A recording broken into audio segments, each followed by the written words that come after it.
Née dans une famille paysanne des Vosges, elle entend des voix à 17 ans qui lui demandent de lutter contre les occupants anglais. Elle parvient alors à rencontrer le roi, devient chef de guerre, est finalement capturée et meurt sur un bûcher à 19 ans en 1431 à Rouen.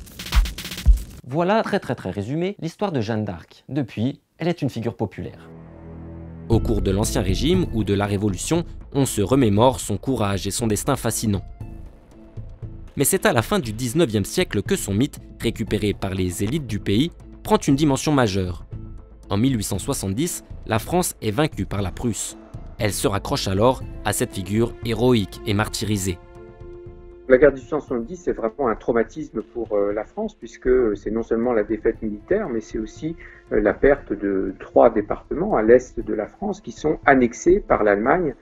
Selon les mots d'un nationaliste qui s'appelle Déroulède, Jeanne d'Arc devient la patronne des envahis, c'est-à-dire celle qui résiste à l'envahisseur. Et cette patronne des envahis va être récupérée à la fois ou défendue à la fois par la droite nationaliste et catholique et aussi par la gauche républicaine et sensible à l'émancipation des couches populaires.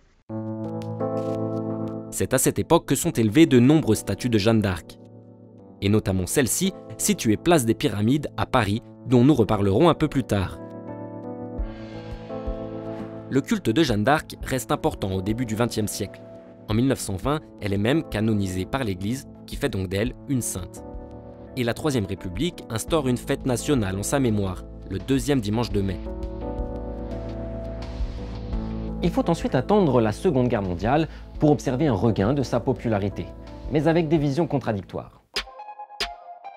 Elle est alors revendiquée à la fois par l'État français, c'est-à-dire le régime de Vichy et le maréchal Pétain, qui met en avant la figure de Jeanne d'Arc luttant contre les Anglais. Il y a une affiche célèbre de propagande après le bombardement de Rouen en 1944 qui montre Jeanne d'Arc au bûcher avec comme légende pour l'affiche les assassins reviennent toujours sur leurs crimes puisque le bombardement a été fait par des Anglais.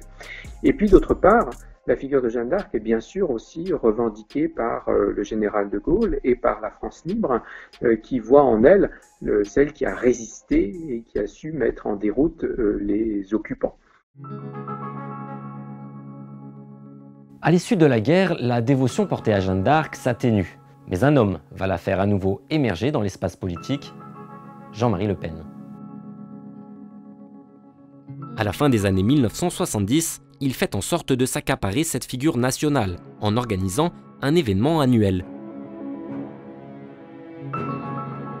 Jean-Marie Le Pen a décidé de célébrer sa propre fête de Jeanne d'Arc. Alors, pas à la date prévue normalement, qui est donc le 2e dimanche du mois de mai, mais le jour du 1er mai, qui est normalement la fête du travail. Et si Jean-Marie Le Pen a choisi cette date, c'est pour faire pièce aux syndicats qui défilent ce jour-là traditionnellement. Chaque année, des militants nationalistes se rassemblent donc ici, autour de cette statue dont nous parlions un peu plus tôt. Elle a donc été érigée à la fin du 19e siècle, ce qui tombe plutôt à pic. À la fin du 19e siècle, Jeanne d'Arc représentait la française saine, pure, issue de la paysannerie contre les francs-maçons, contre les juifs, contre les socialistes, contre les protestants.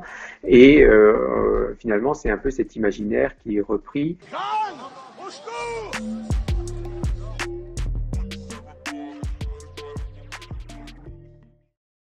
Néanmoins, dans les années 2000, d'autres leaders politiques citeront l'héroïne française. Nicolas Sarkozy, Ségolène Royal ou plus récemment, Emmanuel Macron. Jeanne est une femme.